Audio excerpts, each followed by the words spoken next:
You ask Tiger to solve. This deals with linear equations with one unknown. The final result is I equals 4/3.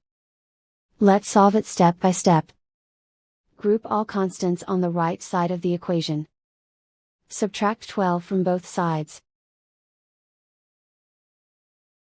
Group like terms.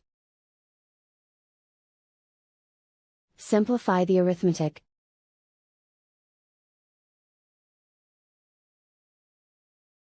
Isolate the I. Divide both sides by -9. Cancel out the negatives. Simplify the fraction. Cancel out the negatives. Find the greatest common factor of the numerator and denominator. Factor out and cancel the greatest common factor. And so the final result is I equals 4/3.